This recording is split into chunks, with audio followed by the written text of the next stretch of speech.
त्याला शिकवते पण मोठी मोठी करतो पण काय येत तर काय नाही करतोय ना आता त्याच्या पायानं खाली चाललंय मेन म्हणजे मूर्ख बालक शांत म्हणजे याच्यामध्ये उद्या करावं जय गणेश मित्रांनो, तुम्हा सर्वांचं स्वागत आहे आपल्या यूट्यूब चॅनल फन विथ मित्रवर. तर आजपासून आपण चालू करणार आहोत घरचा गणपती व्लॉग पार्ट 1. या दरवर्षीप्रमाणे यंदाही आमच्या घरी बाप्पाचं आगमन खूप आनंद, भक्ती आणि उत्साहात होतं. आजच्या भागात आपण पाहणार आहोत आमच्या घरच्या बाप्पासाठी केलेली खास सजावट आणि त्याच्या तयारीची सुरुवात.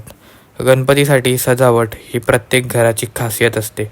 कोणीतरी निसर्गावर आधारित थीम करतो तर कोणीतरी लाइटिंग चमकवतो. यंदा आम्ही मंदिरचे प्रकारचं काहीतरी डेकोरेशन करणार आहोत. तर हा बघा आमचा छोटासा गणू आमच्यासोबत बसला आहे, आम्हाला आमच्या डेकोरेशन करण्यासाठी प्रोत्साहन करतोय. तर तुम्हाला मित्रांनो, तुम्हाला माहिती आहे की सगळ्यात जास्त मजा येते ती म्हणजे एकत्र मिळून सजावट करणं. काम करताना गप्पा, हशा आणि बाप्पांच्या आगमनाची आतुरता या सगळ्यामुळे घरातले वातावरणच बदलतं. तर गप्पा गोष्टी करत करत आम्हाला समजलं की आता दुपारचे 4 वाजले आणि आपल्या अजून गणूच्या आईने आंघोळ केलेली नाहीये. इतने तेजस्वी लोग हैं हमारे पास. पण आमच्या गणूला माहिती होतं की आज आम्ही डेकोरेशन करणार आहोत, म्हणून त्यासाठी तो लवकर सकाळी उठून मस्त आंघोळ बिंघोळ करून रेडी होता आणि तो नंतर आमच्यासोबतही बसला आणि आमच्यासोबत खेळत होता आणि मस्त डेकोरेशन बघत होता. त्याला पण माहिती होतं की आपल्या घरी बाप्पा येणार आहे, म्हणून तो खूप खुश होता. तुम्ही बघू शकता तो बघा किती खुश आहे. मित्रांनो, आता आपल्याला डेकोरेशन करण्यासाठी आपल्याला पहिला फ्रेम तयार करायची आहे. त्या फ्रेमसाठी आपण लाकडं आणली आहे आणि ती आता आपण प्रॉपर शेपमध्ये कापूया. तर बघा, तुम्ही बघू शकतात की मी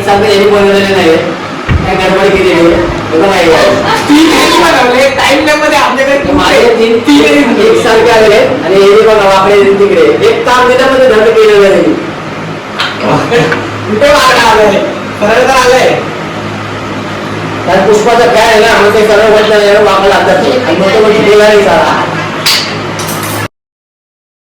आप जाओ, आप काम करो, आप काम करो. तर तुम्ही बघू शकतात की काम करायचं सोडून ही बघा कशी खेळते. अशा लोकांमुळेच आपलं काम लवकर होत नाही.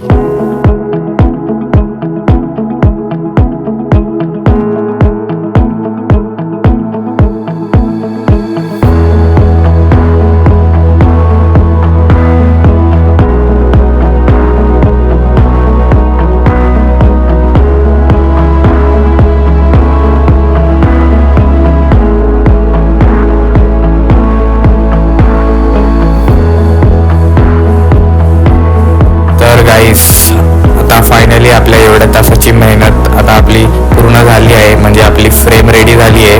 ती आता आपण फिट करूया आणि त्यानंतरला आपण बघूया की ह्याच्यानंतर आपण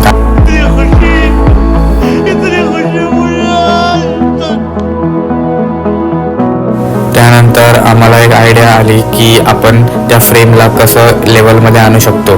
म्हणून आम्ही एक पुठ्ठा आणला एकदम मोठा, म्हणजे तो त्या फ्रेमच्या साईजचा, आणि त्या फ्रेमच्या साईजला आम्ही त्या पुठ्ठ्याला कट केलं आणि नंतर मग ती प्रॉपर लेवलमध्ये आली.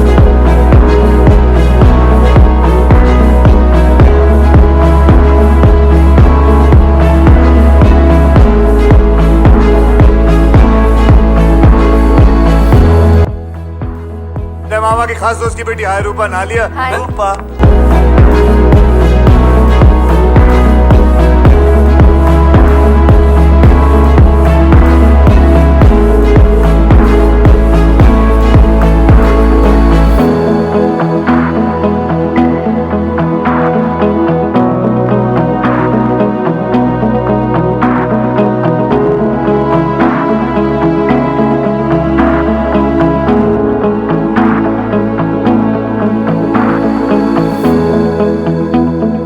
गाईस, तुम्ही बघू शकतात की आपली फ्रेम रेडी आहे. मागे आपण फ्रेमला पुठ्ठा लावला आहे एकदम प्रॉपर त्या शेपमध्ये, आणि आता आपण जे त्या पुठ्ठ्यावर लावणार आहे ते आपलं एकदम फायनल डेकोरेशन असणार आहे बाप्पाच्या मागे जे असणार ते. तर तुम्ही बघू शकतात की आपण त्याची ओपनिंग करतोय की ते काय आहे मागे. तर हे बघा, हे लोक त्या शीट काढतात आहे त्या प्लॅस्टिकच्या ह्याच्यामध्ये मस्त रॅप बेप केलेली. आता ते जे असणार आहे ते आपलं फायनल लुकमध्ये एकदम आपल्या बाप्पाला एकदम चांगलं दिसणार आहे. तर ही बघा, ही आहे आपली डिझाईन शीट जी आपण मागे त्या फ्रेममध्ये म्हणजे ज्या पुठ्ठ्यावरती आपण अटॅच करणार आहोत.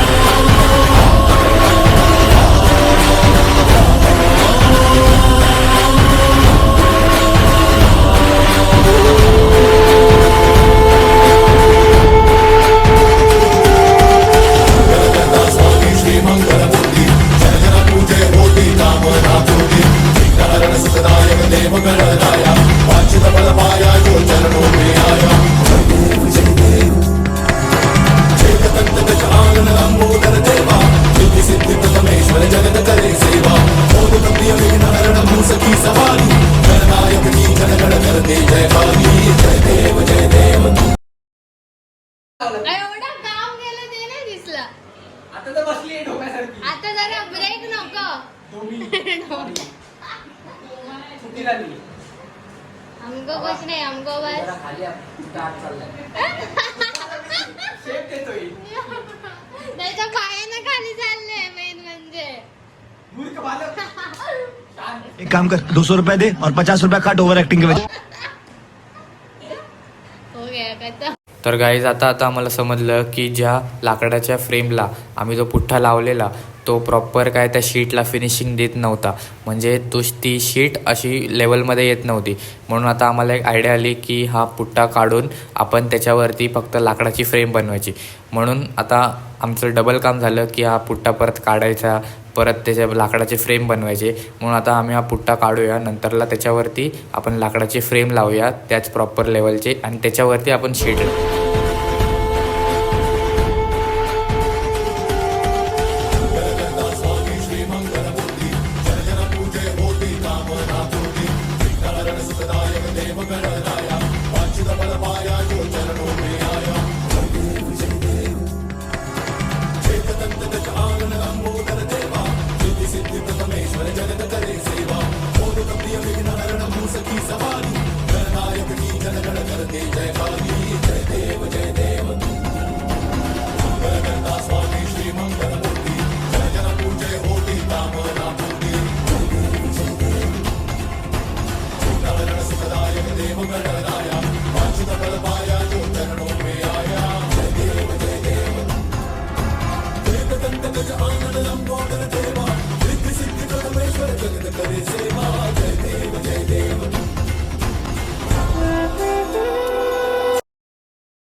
Headshot.